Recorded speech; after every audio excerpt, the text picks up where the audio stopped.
예, 하나님 말씀 봅니다. 하나님 말씀 사무엘상 21장 1절과 2절만 보겠습니다. 사무엘상 21장 1절과 2절 같이 읽겠습니다. 다윗이 노베 가서 제사장 아히멜렉에게 이르니 아히멜렉이 떨며 다윗을 영접하여 그에게 이르되 어찌하여 네가 홀로 있고 함께하는 자가 아무도 없느냐 하니 다윗이 제사장 아히멜렉에게 이르되 왕이 내게 이를 명령하고 이르시기를 내가 너를 보내는 것과 내게 명령한 일은 아무것도 사람에게 알리지 말라 하시기로 내가 나의 소년들을 이러이러한 곳으로 오라고 말하였나이다. 아멘.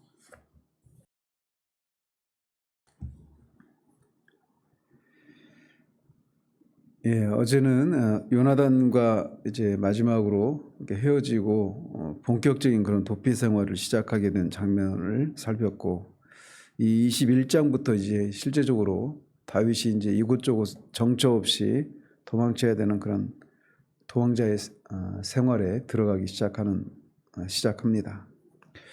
다윗의 그 도피 생활은 크게 약 한 10년 정도 이렇게 추정을 하는데, 이 도피 생활도 크게 3기로 나누어서 볼 수가 있습니다. 처음 도망치게 된 것은 19장에 있었던 기브아의 그 자택에 있을 때, 그때 사울이 죽이려고 했을 때 이제 라마로 도망쳤던 그때부터가 시작이죠. 그때부터 해가지고 22장 마지막까지, 여기가 이제 1차 도피 시기라고 이렇게 구분할 수가 있습니다. 이때는 이제 보시겠지만 도망치기 급급한 그런 모습들이 기록이 되어져 있습니다. 그리고 두 번째 이 2차 도피 시기는 23장에서 26장까지로 구분할 수가 있습니다. 여기 이곳에서는 이제 이 기간 동안에는 그가 사울을 2번이나 죽일 기회가 있었지만 그를 살려주는 그런 일을 하기도 하죠. 그리고 이 다윗을 따르는 그런 추종자들이 생겨나고 그들과 같이 도망치면서 간접적으로 보면 나중에 이 왕으로서 이스라엘 백성들을 돌보는 그런 것을 훈련받는 그런 시기가 됩니다. 그리고 마지막 이 3차 시기가 27장부터 사무엘하 2장까지입니다. 이때까지는 이제 이 블레셋 진영에서 살게 되는 그런 시기입니다. 크게 3기로 이렇게 나눌 수가 있는데, 오늘 이 21장은 그 1차 도피 시기에 해당되는 장으로서 특히 이제 이 본격적으로 그가 도피 생활을 시작하게 된다라고 하는 그런 면에서 의미가 있는 그런 장이라고 할 수가 있습니다. 그래서 이제 21장 전체에서는 이 노베 제사장 아히멜렉에게 도움을 받는 거, 그리고 이제 그 아기스에게를 피했다가 미친 척하고 그렇게 그곳을 떠나는 이런 장면까지 기록이 되어 있는데, 제가 본문을 1절과 2절 이 2절만 잡아서 오늘 살펴보도록 합니다. 다윗이 노브로 가서 제사장 아히멜렉에게 이르게 됩니다. 이 노브는 지역 이름이죠. 그래서 이 노브는 예루살렘을 기준으로 하면 북쪽으로 한 3km 정도 떨어져 있는 그런 곳에 있고, 기브아, 사울이 머무르고 있는 기브아를 기준으로 하면 남쪽으로 3km 정도 떨어져 있는 그런 곳에 있는 성읍이었습니다. 그런데 뒤에 22장 19절에 보면 이 노브를 제사장의 성읍 이렇게 부릅니다. 따라서 이 노비라고 하는 이 성읍은 제사장들이 모여서 하는 그런 성읍이었는데, 그 사무엘상 4장에서 블레셋과의 전쟁에서 아벡의 전투에서 이스라엘이 패하지 않습니까? 그때 이 법궤를 빼앗기고 실로도 그때 파괴가 됩니다. 그때 이 제사장들이, 실로에 있었던 제사장들이 이 높 지역으로 이렇게 이주해서 거주하면서 그 성읍이 제사장의 성읍 이렇게 불려졌던 것으로 보여집니다. 따라서 이 노베는 제사장들도 있었고 제사를 지내는 그런 성소가, 임시 성소가 있었던 것으로 추정을 합니다. 한편 그런 곳인 이 제사장의 성읍인 이 노베 이 다윗이가 우연히 도망치다가 어떻게 하다 보니까 거기에 간 것이 아니라 일부러 그곳을 찾아간 것입니다. 제사장과 성소를 그렇게 찾아간 이유가 무엇이겠습니까? 그것은 다윗이 이제 자신이 어디로 피해야 하는지, 또 자신이 그런 도피 생활에 필요한 그런 양식과 어떤 무기나 이런 것들을 얻고자 하는 그런 이유 때문에 그곳을 찾아간 것이죠. 이것은 마치 19장에서 사울이 그를 죽이려고 하자 그가 라마에 있는 선지자 사무엘을 찾아간 것과 똑같은 그런 이유죠. 결국은 선지자를 찾아가고 제사장들이 있는 도시를 성읍을 찾아간 이유는 궁극적으로는 하나님으로부터 어떤 자신이 어떻게 해야 되는가를 하나님으로부터 도움을 구하고 하나님이 주시는 그런 답을 선지자나 제사장을 통해서 그것을 얻기 위해서 간 것이라고 할 수가 있는 것이죠. 그래서 이 다윗이 이렇게 이 도피 생활을 시작하면서 그런 위기를 만날 때 그가 하나님을 찾는 이런 신앙의 모습이 그 다윗의 일관된 그런 신앙의 모습들을 우리에게 보여주고 있는 겁니다. 그래서 실제로 이 전에도 사울에게 죽을 위기에서 그 선지자를 찾아갔을 때, 선지자 사무엘을 찾아갔을 때 하나님의 직접적인 개입하심으로 이 그런 사울이 보낸 전령들과 사울 자신까지도 이 예언을 하게 되면서 그 위기에서 벗어나지 않았었습니까? 이번에도 이 제사장의 성읍인 노베까지 찾아와서 제사장을 통한 여호와 하나님의 뜻을 묻기 위해서 이렇게 찾아온 것이죠. 어쨌든 이렇게 장차 이스라엘의 왕이 될 이 다윗이 선지자 사무엘로부터 도움을 받아서 구원을 받고 또 제사장 아히멜렉의 도움을 통해서 또 이렇게 도움을 받는 이런 것을 통해서 이 다윗이야말로 여호와께서 함께 하시는 이스라엘의 왕이다라고 하는 그런 것을 이제 사무엘서 독자들에게 보여주고 있는 그런 것이기도 합니다. 한편 다윗은 거기에서 제사장 아히멜렉을 만나게 되는데 아히멜렉은 엘리, 비느하스 그리고 아히둡 그 다음이 이어지는 제사장입니다. 그러니까 엘리 제사장의 증손자에 해당이 되는 것이죠.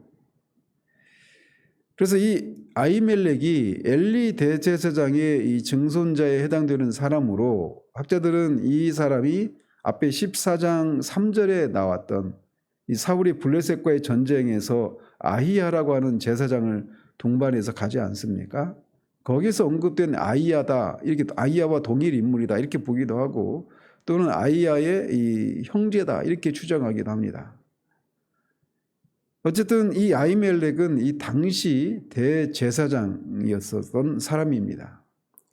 그런데 우리가 알다시피 이 엘리 제사장을 향해서 하나님의 사람을 통해서 또 사무엘을 통해서 하나님께서 엘리 가문이 결국은 하나님으로부터 심판을 받을 것이다라고 하는 그런 예언을 이미 받은 바가 있지 않습니까? 그래서 한동안 그 엘리 가문에 대한 얘기들이 안 나오다가 갑자기 여기서 이렇게 등장을 하고 또 뒤에 이제 이 아히멜렉이 22장에서 가면 사울에 의해서 다 몰살당하지 않습니까? 이런 것을 통해서 이제 엘리 가문에 내렸던 심판 예언이 어떤 방식으로 성취가 되는가 이런 것도 다시금 여기서 이제 나오게 되는 것이기도 하죠. 어쨌든 이렇게 다윗이 아히멜렉을 찾아가자 아히멜렉은 떨면서 다윗을 영접합니다. 그러면서 그에게 묻기를 왜 네가 홀로 있고 함께하는 자가 아무도 없느냐라고 묻습니다. 아마 아히멜렉이 이 다윗을 두려워 떨면서 맞이한 이유는 이 다윗은 사울 왕의 사위이면서 이미 이때는 어떤 군대 장관은 아니지만 천부장급에 해당되는 그런 사람으로서 이미 늘 어떤 수행원을 동반하고 그렇게 움직이는 것이 일반적이었는데 그가 혼자 왔단 말이죠. 그것을 통해서 혹시나 이제 아히멜렉이 그런 두려움이 있었던 것입니다. 혹시나 이 자신에게 해가 될 만한 그런 어떤 이 왕의 명령을 가지고 오지는 않았을까라고 하는 그런 두려움이 있었던 것이죠.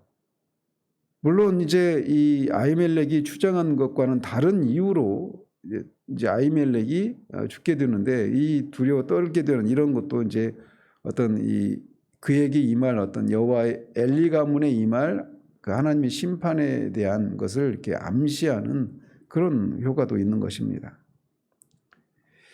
어쨌든 아히멜렉이 이렇게 묻자 다윗은 거짓말로 그에게 답변을 합니다.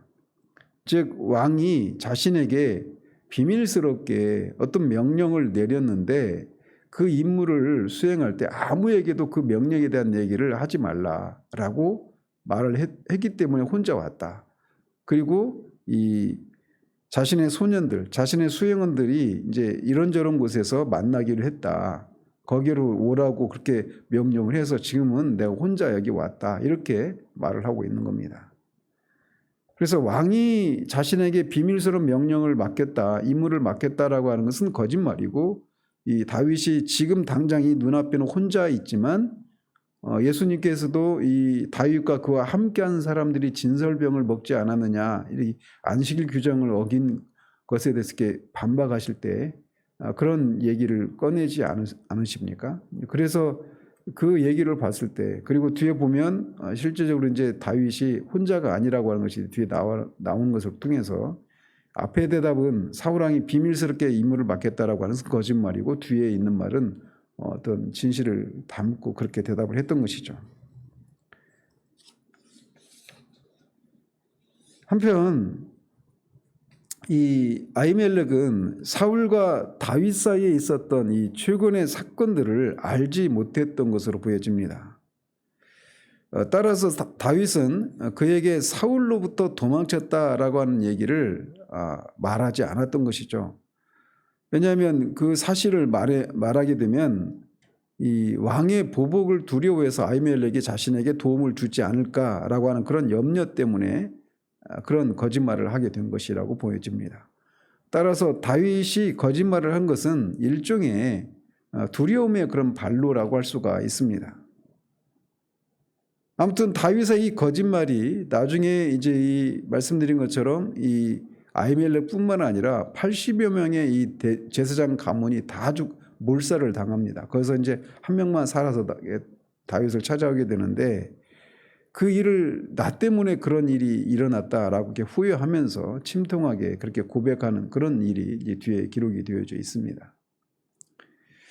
여기서 지금 제가 이게 두 절만 본문을 잡은 것은 이 다윗이 이렇게 거짓말하는 이런 장면 때문에 그렇습니다. 다윗이 비록 이 어려운 처지에 놓여 있기는 했지만 꼭 거짓말을 해야 했을까라고 하는 그런 모습 때문에 그래요. 우리가 알다시피 다윗은 17장에 나오는 것처럼 자신이 목자로 있을 때, 목동으로 있을 때 곰이나 사자가 양의 새끼를 훔쳐서 도망가면 그것을 쫓아가 가지고 막 맨손으로 그들 입에서 그 양의 새끼를 구해내기도 했던 그런 용사이지 않습니까? 그리고 골리앗과 정말 그런 거의 3m에 가까이 이르는 그런 엄청난 거구의 그런 거인과 싸우면서 여호와의 이름이 모욕을 받는 것 때문에 그렇게 분기탱천해서 그렇게 골리앗을 물리쳤던 그런 용사 아닙니까? 그리고 수없이 많은 그런 블레셋과의 전투에서 나갈 때마다 승리하고, 그래서 백성들로부터 큰 그런 용맹한 그런 장군으로서 소문이 자자했던 그런 사람 아닙니까? 그런데 지금 여기에서 보여지는 다윗의 모습은 정말 살기 위해서 거짓말을 하는 그런 구차한 모습을 드러내고 있는 거예요. 그리고 뒤에 이제 다음에 보겠지만 아기스 왕에게 찾아갔을 때는 거기에서 미친 사람 미친 척하면서 침을 질질 흘리고 막 등에 막 벽에다가 등을 긁어대면서 미친 사람인 척 이렇게 하면서 그렇게 겨우 목숨을 건지는 그런 모습을 보여주기도 합니다. 바로 이 모습을 아침이지만 아무튼 잠깐 살펴보고자 하는 거예요.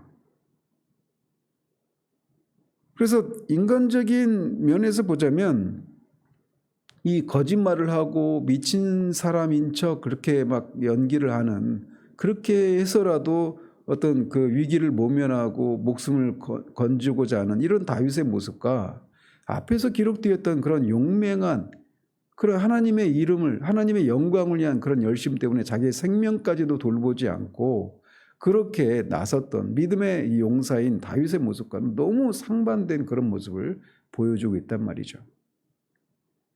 이런 모습을 보면서 우리는 이 다윗의 어떤 한 단면만 보고 어떻게 하나님의 사람이 그럴 수 있어 라고 쉽게 그렇게 판단할 수가 있습니다. 그래서 우리가 이런 얘기들을 많이 보잖아요. 사도 바울도 마찬가지죠. 사도 바울도 그렇게 그 사도로서 그 로마서 강의하면서도 말씀드렸지만 사도는 그렇게 하나님으로부터 부르심을 받고 그냥 나는 그렇게 부르심을 받았다고 말하기만 하면 되는 것이 아니라 실제적으로 사도의 표지들이 따랐단 말이에요. 이적과 표적을 행하고 다른 사람에게 안수를 통해서 성령의 은사들을 제공할 수 있는 그런 어떤 능력을 행사하는 사람이 사울이란 말이에요. 그런 사도란 말이죠. 근데 그 사도가 고린도에서 아테네에서 복음을 전하고 고린도 들어갔을 때 그 성에 들어갔을 때 힘이 떨었다라고 말을 합니다. 그래서 주님께서 환상 중에 그에게 두려워하지 말라라고, 여기도 내 백성이 많다라고 그에게 용기를 불어넣어주지 않습니까? 사도 바울의 삶을 보면 그가 정말 얼마나 그런 용기 백배한 그런 삶을 살아갑니까? 감옥에 여러 번 갇히기도 하고 수많은 그런 고린도후서 6장에 나오는 것처럼 수많은 그런 고난을 헤쳐간단 말이죠. 그런 모습을 보면 정말 그런 사도가 너무 용기가 있는, 두려움이라고 하는 것은 전혀 모르는 그런 사람처럼 우리가 그렇게 보이기 쉬운데 실상 그렇지 않단 말이에요. 그런 사도 바울도 또 로마로 끌려가는 그 배에 실려서 이렇게 가고 있는 그런 상황 가운데서도 두려워하지 않습니까? 폭풍을 만났을 때. 웨슬레를 회심시키게 했던 그런 도구로 쓰임받았던 사람들이 모라비안 형제들인데 어떤 사건 때문에 그랬냐면 조지아로 선교사로 갔다가 웨슬레가 조지아로 선교사로 갔다가 이렇게 다시 영국으로 돌아오는 배 속에서 큰 풍랑을 만나는데 다 두려워 떨고 있는데 그 속에서 모라비안 형제들은 찬송을 부르면서 그렇게 평안하게 그렇게 지내는 모습을 보면서 왜 그들에게 있는 것이 왜 나한테는 없을까? 이게 웨슬레가 자신의 신앙을, 하나님과 관계를 돌아보는 그런 어떤 직접적인 계기가 되지 않습니까? 그 모라비안 형제들은 그렇게 풍랑 가운데서 두려워 떨지 않고 찬양을 부르고 했단 말이에요. 그런데 바울은 그 배에서 두려워합니다. 그래서 주님이 두려웠다라고 하는 것이 명시적으로 기록되어 있지 않지만 우리가 그렇게 말할 수 있는 이유가 뭐냐면 주님이 그에게 말씀하신 거예요. 두려워하지 말라라고. 두려워 떨지도 않는데 주님이 그에게 두려워하지 말라고 하실 리가 없잖아요. 말씀드리고 싶은 건 이게 신자들의 이 양면적인 그런 모습이라는 거죠. 그래서 어떤 사람이 의로운 그런 사람이면서도 그 사람에게서 부도덕한 그런 모습이 보이기도 해요. 용기 있는 사람임에도 불구하고 여기서 보이는 것처럼 이렇게 두려워 떨고 그래서 비굴한 그런 모습을 보이기도 한단 말이에요. 그게 사람입니다. 우리는 어떤 한 부분, 폴 오셔가 말하고 있는 것처럼 스틸 사진처럼 그 한순간의 그런 모습만 보고 그 사람의 전체를 평가하려고 하는 그런 경향들이 있는데 이 비굴해서 이렇게 미친 척 하기도 하고 거짓말하기도 하는 이런 다윗이 17장에 나오는 그리고 그 전쟁에서 그렇게 용사로 보여지는 그런 모습과 똑같은 다윗입니다. 한 사람 다윗인데 이런 모습도 있고 저런 모습도 있는 거예요. 거짓말 그 자체가 옹호하기 위해서 말씀을 드린 게 아닙니다. 그것은 잘못된 것이죠. 그래서 결국 이 한 사람의 진면목이 이렇게 어떤 위기를 만났을 때 그 사람 안에 있는 그런 모습이 나타나는 거예요. 근데 그런 모습을 보면서 우리가 그 사람 전체를 야, 정말 내가 그 사람이 정말 믿음의 사람인 줄 알았더니 아니었네. 이렇게 평가하려고 하기보다는 그럴 수도 있구나라고 하는 그런 이해들이 우리 가운데 필요하다라는 것이죠. 잘못이 아니라고 제가 옹호하기 위해서 말씀을 드리는 게 아닙니다. 그렇기 때문에 이 예레미야 9장 23절에서는 뭐라고 말씀하시냐면 지혜로운 자는 지혜를 자랑하지 말라고 말해요. 용사는 그 용명을 자랑하지 말고 부자는 그 부함을 자랑하지 말라라고 말씀하십니다.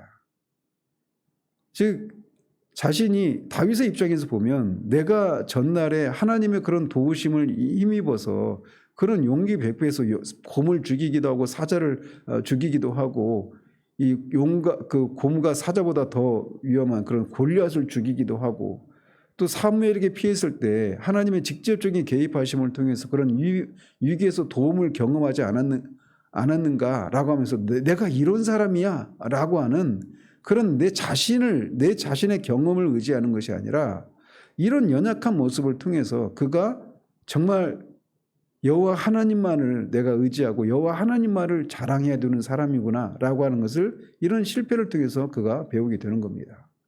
그래서 뒤에 이제 보면 도피시기 2차 도피시기에 보면 그가 이런 상황 가운데서 정말 하나님만을 의지하는 이런 모습들이 시편을 보면서 이제 우리가 더 실제적으로 보게 되는 것이죠.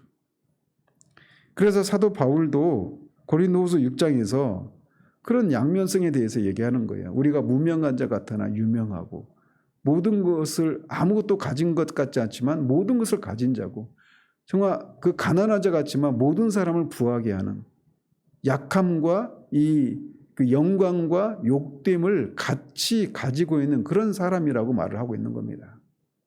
그게 신자의 모습이에요. 그게 우리들의 모습이고요. 그래서 우리가 이런 다윗의 이런 거짓말하면서까지 그렇게 목숨을 구걸하고 있는 듯한 이런 모습, 그리고 그것 때문에 이 아히멜렉을 포함한 이 80여 명의 그런 제사장 가족이 죽게 되는 이런 참사가 일어난 이런 모습을 보면서 다윗을 그냥 어떻게 그럴 수 있어 라고 그렇게 말하기 급히 평가하고 말하기 전에 우리 그런 연약함, 영광스러운 모습과 연약한 모습이 같이 있는 이런 우리들의 모습을 보면서 우리가 정말 우리 자신의 경험, 우리의 능력 이런 것들을 우리가 자랑하고 의지하는 것이 아니라 이런 연약함을 가지고 있는 그런 사람이라고 하는 것은 우리의 실상을 정확하게 보고 정직하게 인정하면서 여호와 하나님만을 전적으로 의지하는 그런 우리들이 되어야 한다라고 하는 것을 우리가 봐야 한다라는 것이죠. 그래서 실제로 다윗은 이런 것을 통해 이제 배워가는 겁니다. 하나님의 사람이 그냥 한 번의 은혜 체험으로 완전한 사람이 되는 것이 아니라 이런 것을 통해 계속 바뀌어가는 것이죠. 그런 시각으로 우리 자신을 향해서는 정말 전적으로 모든 우리가 방금 앞에서 불렀던 그런 찬양 가사처럼 우리가 시험을 당할 때 범죄치 말고 하나님만을 의지하고 하나님만을 그렇게 붙드는 그런 우리들, 그리고 그런 실패를 통해서도 여전히 내가 하나님 안에 있구나, 그리스도와 연합을 이루어서 내가 여전히 하나님과의 관계에서 떨어져 나간 사람이 아니구나 라고 하는 것을, 그런 믿음을 가지고 여호와 하나님을 의지하는 그런 우리들이 되어야 합니다. 그리고 다른 사람을 향해서도 우리가 그런 시각을 가지고 볼 수 있어야 돼요. 보여지는 그 순간의 그런 모습만 보고 그 사람의 전체를 평가하는 것이 아니라 그럴 수도 있구나, 그런 것을 보면서 그들을 위해서 품어주고 그들을 위해서 기도하고 기다려주는 그런 것이 우리에게 요구된다는 것이죠. 그래서 이 단순한 이 짧은 그 속에서 보여주는 이런 이 실패의 모습이 우리에게 이 많은 것들을 생각하는 그런 모습이라고 할 수가 있습니다. 이 아침에도 우리가 기도하면서 또 우리의 삶을 살아가면서 정말 우리가 이런 사람이라고 하는 것, 그럼 우리가 직면한 어떤 위기 앞에서 때로는 정말 비굴하고 그렇게 살고 싶지 않은 그런 것을 할 수도 있는 그런 모습이 우리 가운데 있다라는 것을 기억하면서 하나님의 도우심을 구하고 하나님 주시는 능력을 힘입는 그런 우리들 되기를 바랍니다. 기도하겠습니다. 하나님 아버지, 정말 이 17장에서 보여지는 그 이후에 보여지는 다윗의 모습, 선지자 사무엘에게 피했을 때 하나님의 직접적인 개입하심을 통해서 그런 위기에서 벗어나기도 하는 그런 다윗의 모습과는 너무나 다른, 거짓말을 하면서까지 그렇게 목숨을 구걸하는 이런 비열한 모습, 그리고 결국 그것 때문에 정말 아히멜렉과 그 제사장 가문이 학살을 당하게 되는 그런 크나큰 실수를 범하는 다윗의 모습을 봅니다. 이 다윗의 모습을 통해서 그 앞에서 보였던 다윗과 여기서 보여지는 다윗이 다른 사람이 아니라 똑같은 사람인 것을 우리가 봅니다. 우리에게는 그런 영광스러운 모습과 또 욕된 모습이 같이 공존하고 있는 사람임을 우리가 기억하고, 정말 우리가 우리의 지혜와 능력과 우리의 경험을 의지하는 것이 아니라 오직 여호와 하나님만을 자랑하는, 오직 예수 그리스도만을 자랑하는 그런 우리들 될 수 있도록 도우시옵소서. 그리고 그런 시각으로 다른 사람을 볼 수 있는 우리들 될 수 있도록 도우셔서 우리들 안에서 많은 사람들이 쉼을 누릴 수 있는 그런 사람으로 우리를 빚어가 주시기를 소원합니다. 기도 가운데 그런 우리의 실상을 바르게 보고 그런 우리를 인해서 하나님의 도우심을 간절하게 구하며 나아가는 우리들 될 수 있도록 도우시기를 원하옵고 우리 주 예수 그리스도 이름으로 기도합니다.